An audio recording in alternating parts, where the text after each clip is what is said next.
Bonjour docteur Chochard. Bonjour. Merci beaucoup de recevoir la communauté Even Longévité chez vous, avec plaisir, dans votre cabinet. Ça va être une interview passionnante. Ça faisait longtemps que je voulais faire une interview avec vous.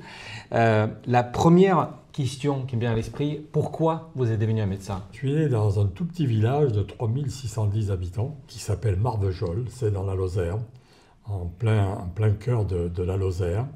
Et j'avais remarqué que quand j'étais malade, le médecin venait et il suffisait qu'il me parle, qu'il me dise des mots. Et j'avais vraiment l'impression qu'avec ces mots, j'étais déjà guéri. Ça m'a frappé, ça. Et donc de là, je me suis dit, mais c'est quand même incroyable. Il vient, il ne m'a pas encore donné un seul traitement. Il m'a parlé, il m'a donné confiance et je vais mieux. Donc ça m'a beaucoup inspiré. Et ensuite, quand j'étais un peu plus âgé, on va voir de nouveau le médecin. Et là, je vois le médecin avec son stylo, son joli stylo, qui rédigeait son ordonnance de façon élégante. Et c'était une très forte inspiration pour moi. Je dis, c'est incroyable. Et puis après, bien sûr, j'ai découvert que la thérapeutique était fort utile puisqu'elle guérissait. Donc de là est venue mon inspiration.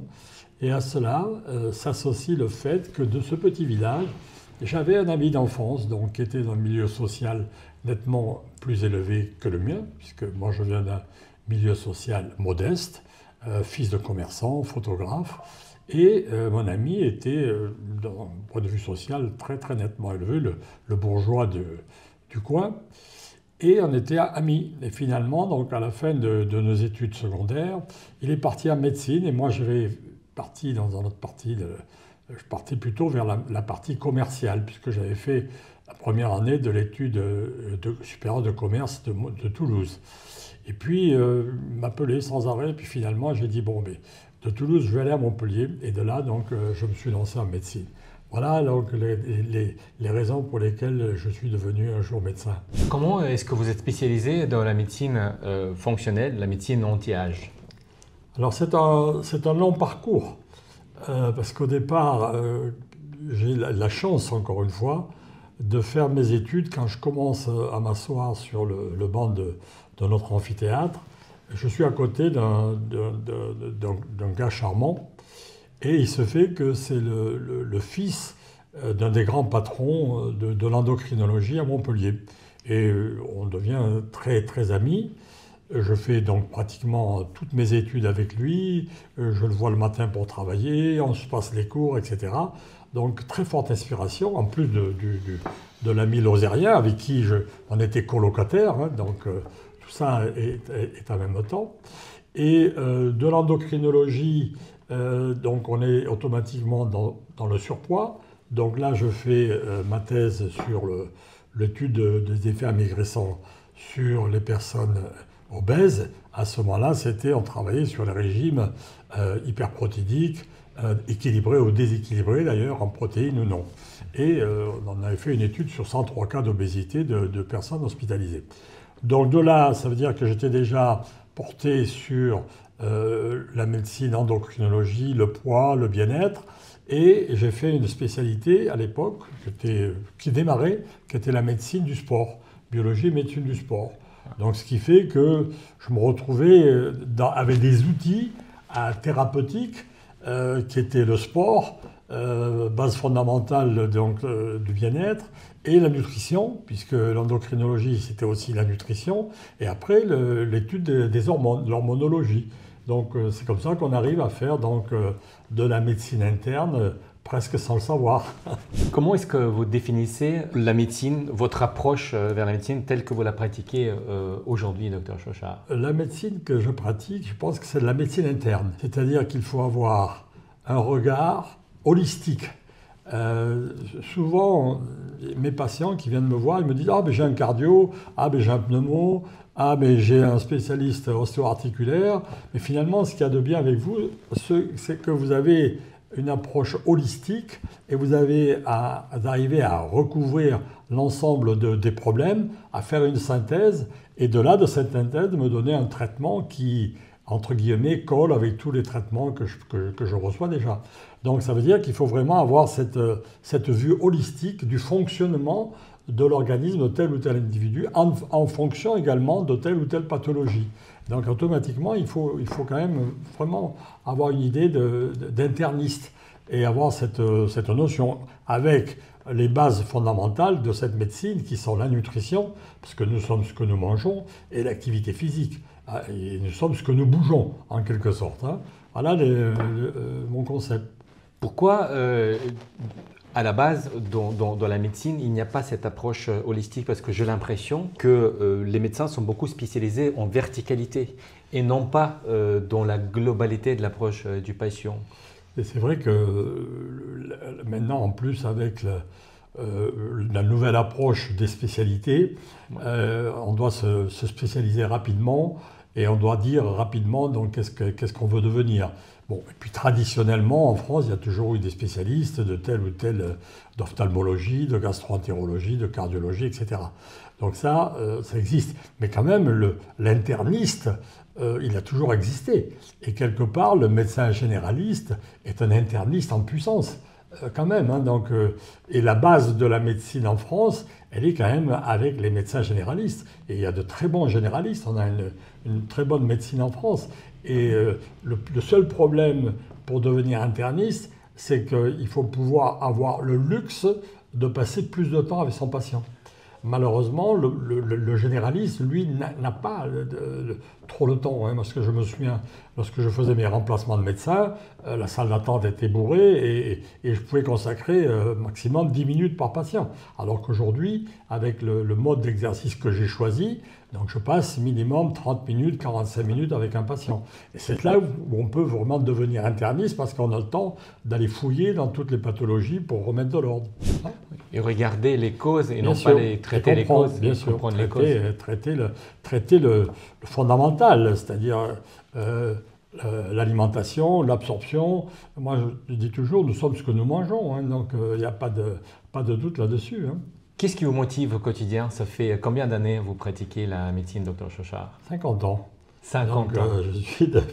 Je suis un cinquantenaire de la médecine. Alors, qu'est-ce qui vous motive de vous lever du lit le matin et d'aller exercer? D'ailleurs, dans plusieurs pays, si j'entends. J'ai toujours été un peu rêveur et j'ai toujours rêvé de l'international. Je me souviens, lorsque j'étais jeune marié, j'allais au Brésil pour des congrès.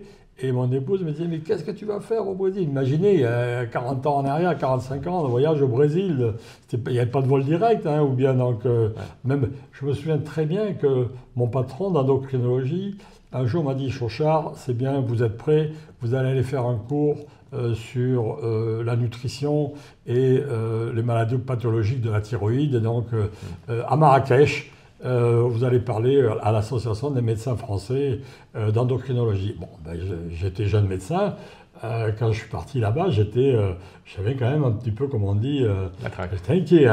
Bon, mais ça s'est bien passé. Donc, finalement, je me suis lancé rapidement.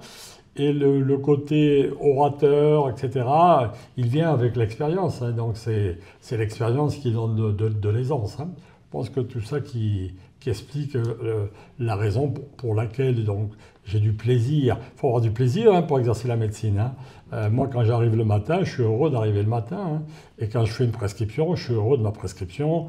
Je suis heureux de rendre heureux, en quelque sorte, les patients. Parce que pour vous, la médecine, c'est de rendre quelqu'un heureux.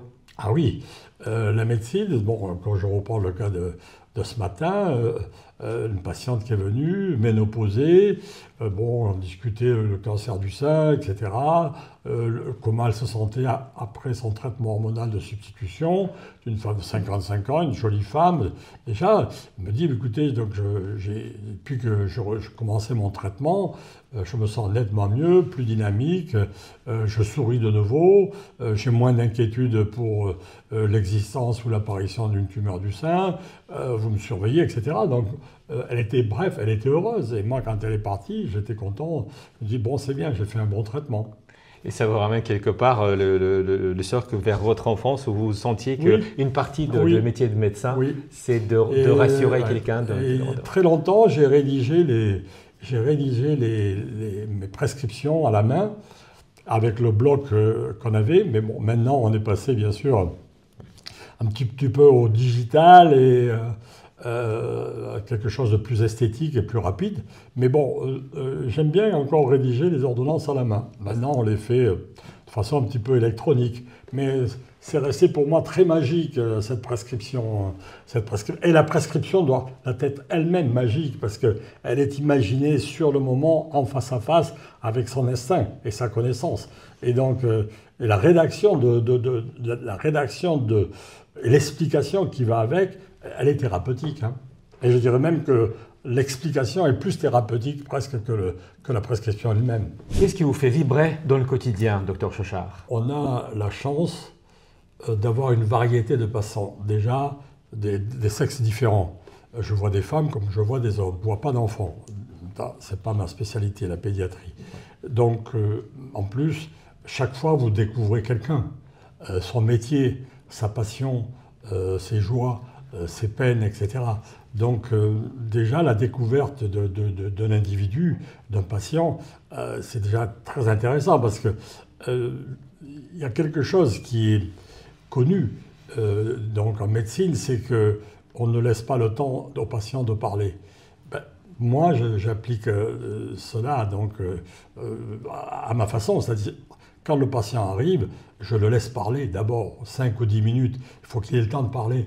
Et après, donc moi je peux prendre la parole et après on engage un discours.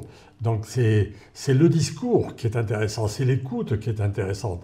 Parce que de cette écoute, vous rentrez dans le passé, dans ce que les patients, dans les rêves du patient et dans les objectifs. Et de là, vous allez pouvoir comprendre donc, ce que le patient veut et ce dont il a besoin. Parce que quand on est dans une médecine un peu comme celle que je pratique, c'est-à-dire la médecine interne et la médecine préventive du vieillissement, c'est quand même très intangible le résultat thérapeutique. C'est pas comme que vous avez quelqu'un qui vient avec une fracture, vous réparez la fracture, il est guéri. Vous avez des rides sur le front, vous traitez avec le botox, c'est disparu. Vous avez une angine, vous traitez, elle est guérie. C'est beaucoup plus subtil la médecine anti-âge, hein, parce que c'est comprendre, il faut expliquer, il faut motiver, c'est lourd. Il y a de l'éducation alimentaire, il y a de l'éducation sur l'activité physique, il y a une prescription, il y a une analyse des résultats. C'est un gros travail. Hein. La première consultation, on vous prend 1 heure. Hein. Donc c'est cela qui motive, c'est tout cela le plaisir. Le résultat, l'analyse, etc. Et la variété des patients. Quand vous laissez le patient parler, qu'est-ce que ça va vous donner comme information? Qu'est-ce que vous allez chercher? Comment est-ce que vous allez regarder, écouter le patient? Est-ce que vous allez poser comme ça des questions en particulier? Qu'est-ce que vous cherchez à comprendre dans cette approche anti-vieillissement? On cherche d'abord la psychologie. Quelle est la psychologie de ce patient? Déjà, est-ce qu'il souffre ou est-ce qu'il ne souffre pas? Est-ce qu'il est heureux ou est-ce qu'il n'est pas heureux? Faut rentrer un tout petit peu dans le mental. Quel est le lien avec la longévité? Est-ce qu'il est heureux, il n'est pas heureux?